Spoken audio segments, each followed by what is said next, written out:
സ്നേഹമുള്ളവർ മാത്രം കാണുക, സ്നേഹമില്ലാത്തവർ തീർച്ചയായും കാണുക. Guys, welcome to my YouTube channel. Guys, അപ്പോൾ നമ്മൾ ഇന്ന് പോകുന്നത് സ്നേഹ മ്യൂസിയം അഥവാ ആർട്ട് മ്യൂസിയം ഓഫ് ലവ് എന്നറിയപ്പെടുന്ന ഒരു സ്നേഹം മാത്രം നിറഞ്ഞു നിൽക്കുന്ന ഒരു മ്യൂസിയത്തിലേക്കാണ്. സ്നേഹത്തിൻ്റെ വിവിധ ഭാവങ്ങൾ ചിത്രകലകളിലൂടെയും ചിത്രങ്ങളിലൂടെയും പുസ്തകങ്ങളിലൂടെയും എല്ലാം അവർ വളരെ മനോഹരമായി പ്രദർശിപ്പിച്ചിട്ടുണ്ട്.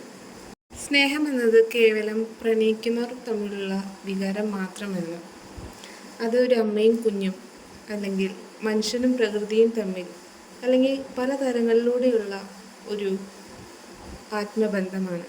ജീവിതത്തിൽ ഇന്ന് വരെ തന്നോട് തന്നെയോ അല്ലെങ്കിൽ മറ്റു മനുഷ്യരെയോ അല്ലെങ്കിൽ പ്രകൃതിയെയോ സ്നേഹിക്കാത്തവരായി ആരും തന്നെ കാണുന്നില്ല.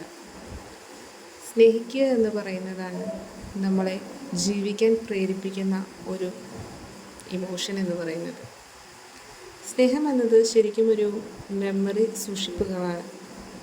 ആ മെമ്മറികളാണ് നമുക്കിവിടെ കാണാനാകുക.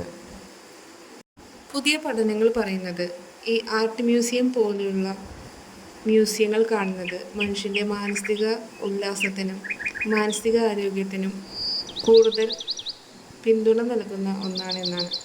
നിങ്ങളുടെ പ്രിയപ്പെട്ടവരോടൊപ്പം നല്ലൊരു സ്നേഹം പങ്കുവയ്ക്കാനായി ഈ ആർട്ട് മ്യൂസിയത്തിലേക്ക് വരാൻ ഒട്ടും മടിക്കേണ്ടതില്ല.